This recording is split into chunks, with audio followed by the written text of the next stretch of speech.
ਵਾਹਿਗੁਰੂ ਸਾਹਿਬ ਜੀ। ਦੋਹਰਾ। ਨਿਤ ਪ੍ਰਕਾਸ਼ ਸ੍ਰੀ ਗੁਰ ਚਰਨ, ਪ੍ਰਗਟ ਸੋ ਭਾਣ ਸਮਾਨ। ਨਿਖਲ ਦਵੈਤ ਤਮ ਹਰਨਕ, ਸਰਨ ਸਦਾ ਸੁਖਦਾਨ।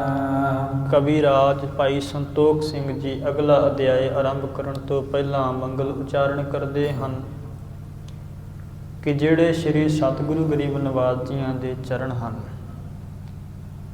ਉਹ ਸਵਾਰੀ ਹੀ ਦੁਬਿਧਾ ਦੇ ਦਵੈਤ ਦੇ ਹਨੇਰੇ ਨੂੰ ਖਤਮ ਕਰਕੇ, ਦੂਰ ਕਰਕੇ,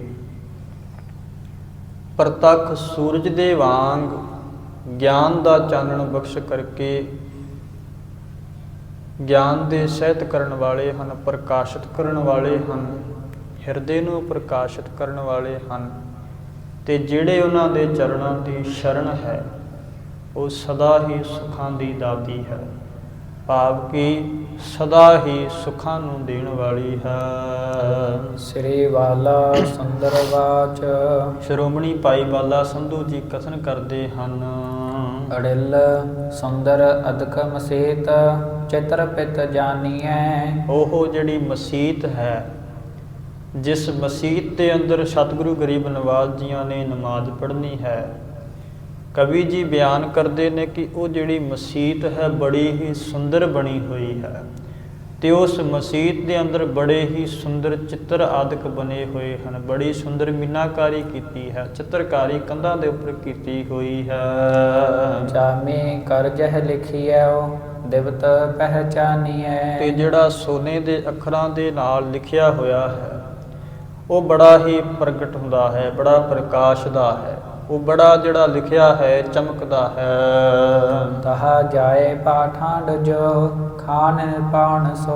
ਉਸ ਮਸੀਤ ਦੇ ਵਿੱਚ ਜਾ ਕਰਕੇ ਜਿਹੜਾ ਨਿਰਪਾਲ ਧਰਤੀ ਦਾ ਪਾਲਕ ਹੈ, ਨਵਾਬ ਦੌਲਤ ਖਾਨ ਉੱਥੋਂ ਦਾ ਰਾਜਾ ਹੈ, ਉਹ ਨਵਾਬ ਦੌਲਤ ਖਾਨ ਉਸ ਮਸੀਤ ਦੇ ਵਿੱਚ ਜਾ ਕਰਕੇ ਖੜਾ ਹੋਇਆ ਹੈ। ਉਹ ਸਭਾ ਆਪਣੀ ਸਹਿਤ ਜੇ, ਵੈਸ ਵਿਸਾਲ ਸੋ। ਤੇ ਆਪਣੀ ਸਭਾ ਦੇ ਨਾਲ ਉੱਥੇ ਪਹੁੰਚਿਆ ਹੈ, ਜਿਸ ਦੀ ਉਮਰ ਬਹੁਤ ਹੀ ਜ਼ਿਆਦਾ ਹੈ, ਭਾਵ ਕਿ ਬਜ਼ੁਰਗ ਹੈ, ਸਤਿਗੁਰੂ ਗਰੀਬ ਨਿਵਾਜ ਜੀਆਂ ਦੇ ਨਾਲੋਂ ਉਮਰ ਦੇ ਵਿੱਚ ਵੱਡਾ ਹੈ। ਆਪਣੀ ਸਭਾ ਦੇ ਨਾਲ ਉਸ ਮਸੀਤ ਦੇ ਵਿੱਚ ਪਹੁੰਚਿਆ ਹੈ। ਸ੍ਰੀ ਨਾਨਕ ਜੀ ਸੰਗ ਗਿਆਨ ਕਨ ਰੂਪ ਹੈ। ਤੇ ਸ੍ਰੀ ਗੁਰੂ ਨਾਨਕ ਦੇਵ ਜੀ ਮਹਾਰਾਜ ਉਹਨਾਂ ਦੇ ਨਾਲ ਗਿਆਨ ਦੇ ਬੱਦਲ ਵਾਂਗ ਗਿਆਨ ਦੇ ਸਰੂਪ ਹਨ, ਇੱਕ ਰਸ ਗਿਆਨ ਵਾਲੇ ਹਨ।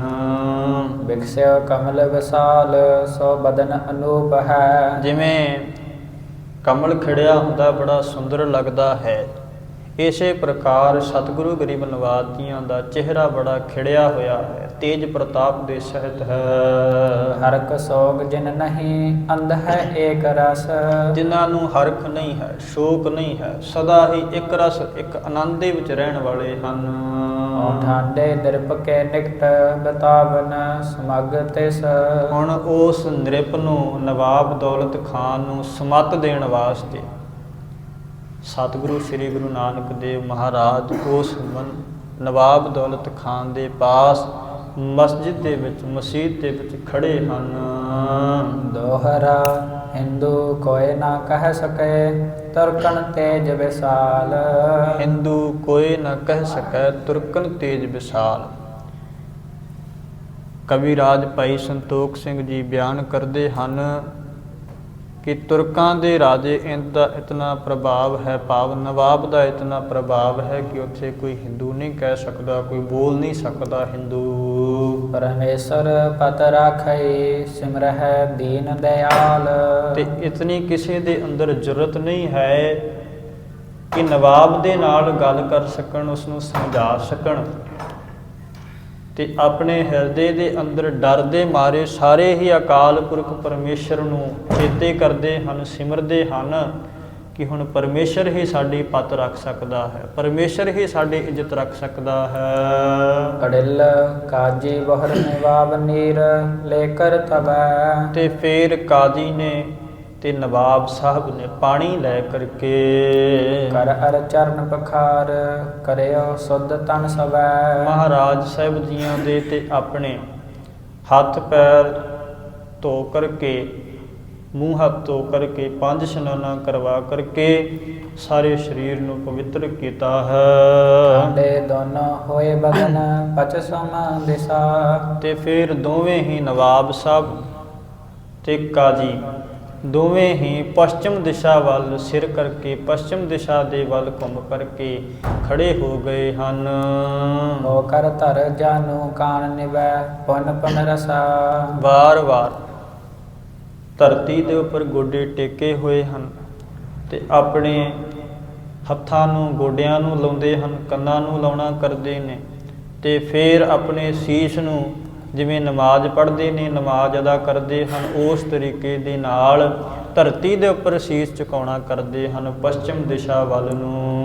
ਆਪ ਮਸੀਤ ਹੈ ਮਦ ਹਿਰਦੇ ਕਿਤ ਕਿਤ ਗਏ। ਸਤਿਗੁਰੂ ਜੀ ਕਿਰਪਾ ਕਰਦੇ ਨੇ। ਕਵੀ ਰਾਜ ਭਾਈ ਸੰਤੋਖ ਸਿੰਘ ਜੀ ਲਿਖਦੇ ਹਨ ਆਪ ਮਸੀਤ ਹੈ ਮਦ, ਉਹਨਾਂ ਦੇ ਸਰੀਰ ਤੇ ਮਸੀਤ ਦੇ ਵਿੱਚ ਹਨ। ਹਿਰਦੇ ਕਿਤ ਕਿਤ ਗਏ, ਪਰੰਤੂ ਉਹਨਾਂ ਦੇ ਹਿਰਦੇ ਕਿਤੇ ਕਿਤੇ ਗਏ ਹੋਏ ਹਨ। ਭਾਵ ਕਿ ਹਿਰਦਾ ਮੌਜੂਦ ਨਹੀਂ ਹੈ, ਭਾਵਨਾ ਨਹੀਂ ਹੈ। ਭਾਵਨਾ ਤੋਂ ਬਿਨਾਂ ਕੇਵਲ ਸਰੀਰ ਕਰਕੇ ਸਿਜਦਾ ਕਰ ਰਹੇ ਹਨ। ਆਪ ਮਸੀਤ ਦੇ ਵਿੱਚ ਹਨ, ਹਿਰਦੇ ਕਿਤੇ ਹੋਰ ਹਨ।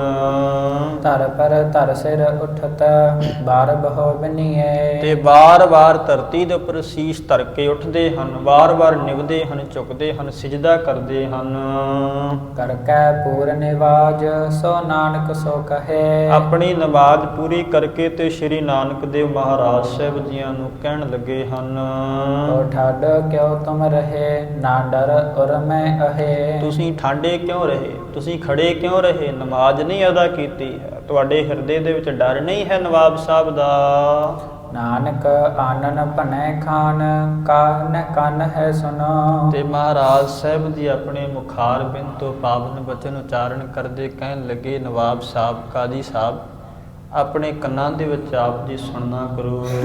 ਕਹਿ ਸੰਗ ਕਰੋ ਨਿਵਾਜ ਲਾਜ ਨਹਿ ਤੁਮ ਮਨ। ਕਹਿੰਦੇ ਤੁਹਾਡੇ ਹਿਰਦੇ ਵਿੱਚ ਤੇ ਸ਼ਰਮ ਨਹੀਂ ਹੈ। ਮੈਂ ਕਿਸ ਦੇ ਨਾਲ ਇੱਥੇ ਨਮਾਜ਼ ਪੜ੍ਹਦਾ, ਤੁਹਾਡੀ ਸ਼ਰਤ ਸੀ ਕਿ ਸਾਡੇ ਨਾਲ ਚੱਲ ਕਰਕੇ ਸਾਡੇ ਨਾਲ ਨਮਾਜ਼ ਪੜ੍ਹੋ, ਪਰ ਮੈਂ ਇੱਥੇ ਕਿਸ ਦੇ ਨਾਲ ਨਮਾਜ਼ ਅਦਾ ਕਰਦਾ, ਕਿਸ ਦੇ ਨਾਲ ਨਮਾਜ਼ ਪੜ੍ਹਦਾ। ਠਾਂਡੇ ਆਪ ਮਸੀਤ ਨਾ ਮਨ ਠਹਿਰਾਇਆ। ਤੁਸੀਂ ਤੇ ਆਪ ਮਸੀਤ ਦੇ ਵਿੱਚ ਖੜੇ ਹੋ, ਪਰ ਤੁਹਾਡੇ ਮਨ ਤੇ ਮਸੀਤ ਦੇ ਵਿੱਚ ਨਹੀਂ ਨਾ। ਤੁਹਾਡੇ ਮਨ ਤੇ ਮਸੀਤ ਦੇ ਵਿੱਚ ਠਹਿਰੇ ਹੋਏ ਨਹੀਂ ਹਨ, ਮਨ ਤੇ ਤੁਹਾਡੇ ਕਿਤੇ ਹੋਰ ਗਏ ਹੋਏ ਹਨ। ਉਹ ਸਿਜਦੇ ਸਮੇਂ ਸਕਲੰਪ ਕੰਧਾਰ ਪਠਾਇਆ। ਤੇ ਆਪ ਦੀ ਸਿਜਦਾ ਕਰਦੇ ਸਮੇਂ ਨਵਾਬ ਸਾਹਿਬ ਤੁਹਾਡਾ ਜਿਹੜਾ ਮਨ ਹੈ ਕੰਧਾਰ ਦੇ ਵਿੱਚ ਫਿਰਦਾ ਸੀ। ਸਰੀਰ ਕਰਕੇ ਸਿਜਦਾ ਕਰ ਰਹੇ ਹੋ ਤੇ ਮਨ ਕਰਕੇ ਕੰਧਾਰ ਦੇ ਵਿੱਚ ਸੰਕਲਪਾਂ ਕਰਕੇ ਕੰਧਾਰ ਦੇ ਵਿੱਚ ਫਿਰ ਰਹੇ ਹੋ। ਕਰਤ ਖਰੀਦ ਤਰੰਗ ਤਰਲ ਮਨ ਤਰ ਲਾਇਆ। ਆਪ ਜੀਆਂ ਦਾ ਮਨ ਬੜਾ ਚੰਚਲ ਹੋ ਰਿਹਾ ਹੈ। ਆਪ ਜੀ ਕੰਧਾਰ ਦੇ ਵਿੱਚ ਮਨ ਕਰਕੇ ਪਹੁੰਚੇ ਹੋਏ ਹੋ ਤੇ ਉੱਥੇ ਜਾ ਕਰਕੇ ਚੰਚਲ ਘੋੜਿਆਂ ਦੀ ਖਰੀਦਦਾਰੀ ਕਰ ਰਹੇ ਹੋ। ਕੋਰੇ ਵੇਚ ਮਸੀਤ ਨਿਵੈ ਕਰ ਸਰ ਲਿਆ। ਤੇ ਫਿਰ ਇੱਥੇ ਆਪ ਮਸੀਤ ਦੇ ਵਿੱਚ ਝੂਠੀ ਮੁੱਠੀ ਮਸੀਤ ਦੇ ਵਿੱਚ ਆ ਕਰਕੇ ਝੂਠਾ ਮੁੱਠਾ ਸਿਜਦਾ ਕਰਕੇ ਨਮਾਜ਼ ਪੜ੍ਹ ਕੇ ਤੇ ਫਿਰ ਖੜੇ ਹੋ ਗਏ ਹੋ। ਜਿਹ ਕਰਨੇ ਸੋ ਮੂਲ ਨਾ ਥਿਰ ਪੁਰ ਮਹਿ ਕਰਾ। ਜਿਹੜੀ ਭਾਵਨਾ ਦੇ ਨਾਲ, ਜਿਸ ਭਾਵਨਾ ਨੇ ਨਮਾਜ਼ ਪੜ੍ਹਨੀ ਸੀ, ਉਹ ਭਾਵਨਾ ਦੇ ਹਿਰਦੇ ਵਿੱਚ ਮੂਲ ਤੋਂ ਨਹੀਂ ਨਾ ਧਰੀ ਆਪ ਜੀ ਨੇ। ਤੇ ਲੋਕਕ ਬਚਨ ਵੀ ਹੈ, ਕਹਿੰਦੇ ਹਨ ਕਿ ਦੁਆ ਕਬੂਲ ਹੋਤੀ ਹੈ। ਉਹ ਦੁਆ ਕਬੂਲ ਹੁੰਦੀ ਹੈ, ਇਬਾਦਤ ਕਬੂਲ ਹੋਤੀ ਹੈ। दुआ अगर दिल से हो मुश्किल तो यही है कि यह मुश्किल से होती है। कहते ने कि यह मुश्किल तो ही है कि बड़ी मुश्किल दे नाल हुंदी है। जिहड़ी कोई दुआ नमाज बाणी कोई भी कारज दिल दे नाल भावना दे नाल कीता जावे ते सफला है। जिन्ना चिर हिरदे दे अंदर भावना नहीं है, शरीर करके कोई भी कारज कीता होया वो सफल नहीं हो सकता है।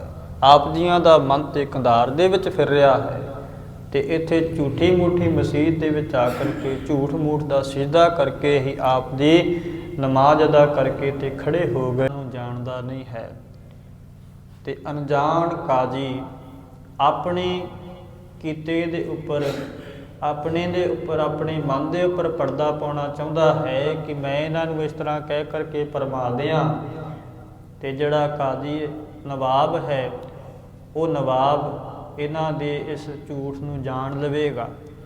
ਇਸ ਤਰ੍ਹਾਂ ਕਹਿ ਕਰਕੇ ਸਬਕ ਨਵਾਬ ਨੂੰ ਕਹਿੰਦਾ ਹੈ ਕਿ ਤੁਹਾਡਾ ਮਨ ਘਧਾਰ ਦੇ ਵਿੱਚ ਗਿਆ ਸੀ, ਤੁਸੀਂ ਘੋੜੇ ਖਰੀਦ ਰਹੇ ਸੀ, ਮੈਂ ਤਾਂ ਨਹੀਂ ਖਰੀਦ ਰਿਹਾ ਸੀ। ਮੇਰਾ ਮਨ ਤਾਂ ਇੱਥੇ ਹੀ ਸੀ, ਮੈਂ ਤਾਂ ਨਮਾਜ਼ ਪੜ੍ਹਨਾ ਕੀਤੀ ਹੈ, ਤੁਹਾਡੇ ਸਾਹਮਣੇ ਨਮਾਜ਼ ਅਦਾ ਕੀਤੀ ਹੈ। ਲਖਤ ਨਾ ਮੂਰਖ ਭੇਵ ਅਥਾਹ ਹੈ ਥਾਹ ਤੇ ਹੀ। ਜਿਹੜਾ ਮੂਰਖ ਕਾਜ਼ੀ ਹੈ ਸਤਿਗੁਰੂ ਗਰੀਬ ਨਵਾਜ਼ ਜੀਆਂ ਦੇ ਭੇਦ ਨੂੰ ਨਹੀਂ ਜਾਣਦਾ ਹੈ, ਅਥਾਹ ਦੀ ਥਾਹ ਲੈਣਾ ਚਾਹੁੰਦਾ ਹੈ। ਬੋਲੇ ਨਾਨਕ ਵੈਣ ਐਨ ਸੁਖ ਗਣ ਗੁਣ ਗਿਆ। ਸੁੱਖਾਂ ਦੇ ਗੁਣਾਂ ਦੇ ਦਇਆ ਦੇ ਘਰ ਸਤਿਗੁਰੂ ਸ੍ਰੀ ਗੁਰੂ ਨਾਨਕ ਦੇਵ ਜੀ ਫਿਰ ਆਪਣੇ ਮੁਖਾਰ ਬਿੰਦ ਤੋਂ ਪਾਵਨ ਸ਼ਬਦ ਬੋਲਦੇ ਹਨ। ਕਾਜੀ ਕਰੀ ਨਿਵਾਜ ਸਦਨ ਮੈਂ ਮਨ ਗਿਆ। ਕਹਿਣ ਲੱਗੇ ਕਾਜੀ ਸਾਹਿਬ ਤੁਸੀਂ ਇੱਥੇ ਨਮਾਜ਼ ਪੜ੍ਹੀ ਹੈ ਪਰ ਤੁਹਾਡਾ ਮਨ ਤੁਹਾਡੇ ਘਰ ਦੇ ਵਿੱਚ ਗਿਆ ਹੋਇਆ ਹੈ। ਬੜਵਾ ਜਯੋ ਬਛੇਰ ਗਰਤ ਤਹ ਪਾਸ ਹੈ। ਆਪ ਜੀਆਂ ਦਾ ਮਨ ਘਰ ਦੇ ਵਿੱਚ ਗਿਆ ਹੋਇਆ ਹੈ ਕਿ ਘਰ ਦੇ ਵਿੱਚ ਬੜਵਾ ਜਯੋ ਬਛੇਰ, ਘੋੜੀ ਨੇ ਬਛੇਰੇ ਨੂੰ ਬੱਚੇ ਨੂੰ ਜਨਮ ਦਿੱਤਾ ਹੈ ਤੇ ਜਿੱਥੇ ਘੋੜੀ ਵੱਜੀ ਹੋਈ ਹੈ ਉਸ ਦੇ ਪਾਸ ਇੱਕ ਟੋਆ ਹੈ, ਖੱਡਾ ਹੈ। ਉਹ ਤਹ ਮੈਂ ਨਹਿ ਗਿਰ ਪਰੈ ਬਹੁਤ ਵਿਸ਼ਵਾਸ ਹੈ। ਤੁਹਾਡੇ ਮਨ ਦੇ ਵਿੱਚ ਇਹ ਸ਼ੰਕਾ ਹੈ ਕਿ ਕਿਤੇ ਉਹ ਜਿਹੜਾ ਬੱਚਾ ਹੈ ਉਸ ਟੋਏ ਦੇ ਵਿੱਚ ਨਾ ਡਿੱਗ ਪੈਣਾ ਕਰੇ, ਤੁਹਾਡੇ ਮਨ ਦੇ ਵਿੱਚ ਸ਼ੰਕਾ ਹੈ, ਇਸ ਕਰਕੇ ਤੁਹਾਡਾ ਮਨ ਤੁਹਾਡੇ ਘਰ ਦੇ ਵਿੱਚ ਗਿਆ ਹੋਇਆ ਹੈ। ਤਹ ਕੈ ਸੰਗ ਮਨ ਫਿਰਤ ਨਾ ਥਿਰ ਇੱਕ ਛਨ ਭਇਆ। ਤੁਹਾਡਾ ਮਨ ਤੇ ਉਸ ਬੱਚੇ ਦੇ ਨਾਲ, ਘੋੜੀ ਦੇ ਨਾਲ ਤੁਹਾਡੇ ਘਰ ਦੇ ਵਿੱਚ ਫਿਰ ਰਿਹਾ ਹੈ। ਇੱਥੇ ਤੁਹਾਡਾ ਮਨ ਇੱਕ ਮਿੰਟ ਵਾਸਤੇ, ਇੱਕ क्षण ਵਾਸਤੇ ਵੀ ਟਿਕਿਆ ਨਹੀਂ ਹੈ, ਰੁਕਿਆ ਨਹੀਂ ਹੈ, ਸਥਿਰ ਨਹੀਂ ਹੋਇਆ ਹੈ। ਸੁਣ ਸਰੋਨਨ ਮੈਂ ਖਾਨ ਬਿਕਸ ਮੁਖ ਬਚ ਕਹਿਆ। ਤੇ ਇਸ ਤਰ੍ਹਾਂ ਖਾਨ ਸਾਹਿਬ ਨੇ ਕੰਨਾਂ ਦੇ ਉੱਤੇ ਬਚਨ ਸੁਣੇ ਤੇ ਪ੍ਰਸੰਨ ਹੋ ਕਰਕੇ ਮੁਸਕਰਾ ਕੇ ਬਚਨ ਕਹਿਣ ਲੱਗੇ ਹਨ। ਤਜਹੁ ਕਾਚ ਕਹੋ ਸਾਚ ਲਾਜ ਨਿਵਾਰੀਏ। ਕਹਿਣ ਲੱਗੇ ਕਾਜੀ ਸਾਹਿਬ ਹੁਣ ਝੂਠ ਛੱਡ ਦਿਓ ਤੇ ਝੂਠ ਛੱਡ ਕਰਕੇ ਸੱਚ ਦੱਸਣਾ ਕਰੋ। ਸੱਚ ਦੱਸ ਕਰਕੇ ਜਿਹੜੀ ਤੁਹਾਡੀ ਸ਼ਰਮ ਹੈ ਨਾ, ਜਿਹੜੀ ਤੁਸੀਂ ਲਾਜ ਕਰਦੇ ਹੋ, ਸ਼ਰਮ ਦੇ ਮਾਰੇ ਨਮਾਜ਼ ਪੜ੍ਹੀ ਹੈ, ਇਹ ਤੁਸੀਂ ਲਾ ਕਰਕੇ ਤੇ ਸਾਨੂੰ ਝੂਠ ਉਤਾਰ ਕੇ, ਝੂਠ ਛੱਡ ਕੇ ਸੱਚ ਦੱਸਣਾ ਕਰੋ ਕਿ ਸੱਚ ਕੀ ਹੈ। ਹੋ ਜਿਉ ਬੀਤੇ ਚਿਤ ਵੀਰ ਸੋ ਬਚਨ ਉਚਾਰੀਏ। ਜਿਹੜੀ ਤੁਹਾਡੇ ਹਿਰਦੇ ਦੇ ਵਿੱਚ ਗੱਲ ਬੀਤੀ ਹੈ, ਜਿਹੜੀ ਤੁਹਾਨੂੰ ਹਿਰਦੇ ਦੇ ਵਿੱਚ ਮਹਿਸੂਸ ਹੋਇਆ ਹੈ, ਉਹ ਗੱਲ ਮੈਨੂੰ ਦੱਸਣਾ ਕਰੋ। ਕਾਜੀ ਆਨਨ ਭਣਤ ਸਤ ਜਹ ਬਿਦ ਕਹੇ। ਤੇ ਕਾਜੀ ਸਾਹਿਬ ਕਹਿਣ ਲੱਗੇ, ਕਹਿੰਦੇ ਨਵਾਬ ਸਾਹਿਬ ਜਿਵੇਂ ਇਹ ਕਹਿ ਰਹੇ ਹਨ ਇਹ ਸੱਚ ਹੀ ਕਹਿ ਰਹੇ ਹਨ। ਅਰੰਭਕ ਬਾਜਨ ਹੈ ਗਰਤ ਤਹ ਟਿਗ ਸਹੇ। ਕਹਿੰਦੇ ਮੇਰੇ ਘਰ ਦੇ ਵਿੱਚ ਘੋੜੀ ਹੈ, ਉਸਨੇ ਇੱਕ ਵਛੇਰੇ ਨੂੰ, ਬੱਚੇ ਨੂੰ ਜਨਮ ਦਿੱਤਾ ਹੈ ਤੇ ਉਸ ਦੇ ਪਾਸ ਹੀ ਇੱਕ ਟੋਆ ਹੈ। ਅਦਪਤ ਰਸ ਨਰ ਭਏ ਕਛਕ ਰਸ ਹਾਸ ਸੋ। ਕੁਝ ਕੁ ਅਦਭੁਤ ਰਸ ਦੇ ਸਹਿਤ ਹੋਏ ਨੇ, ਜਿਹੜਾ ਜਿਸ ਦੇ ਵਿੱਚ ਅਚਰਜ ਛਾ ਜਾਂਦਾ ਹੈ, ਹੈਰਾਨੀ ਆ ਜਾਂਦੀ ਹੈ, ਐਸਾ ਰਸ ਹੁੰਦਾ।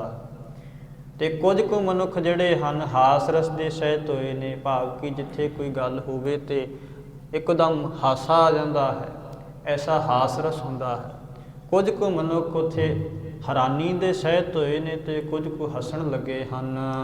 ਹੋ ਤਵ ਨਿਵਾਬ ਗਹਿ ਚਰਨ ਰਹਿਓ ਹਵੈ ਦਾਸ ਸੋ। ਤੇ ਫਿਰ ਨਵਾਬ ਨੇ ਸਤਿਗੁਰੂ ਸ੍ਰੀ ਗੁਰੂ ਨਾਨਕ ਦੇਵ ਮਹਾਰਾਜ ਜੀਆਂ ਦੇ ਚਰਨਾਂ ਦੀ ਸ਼ਰਨ ਲਈ ਹੈ। ਚਰਨਾਂ ਦੇ ਵਿੱਚ ਪੈ ਕਰਕੇ ਤੇ ਫਿਰ ਮਹਾਰਾਜ ਸਤਿਗੁਰੂ ਜੀ ਦਾ ਨਿਵਾਜ ਦਾਸ ਹੋ ਕਰਕੇ, ਸੇਵਕ ਹੋ ਕਰਕੇ ਰਹਿਣਾ ਕੀਤਾ ਹੈ।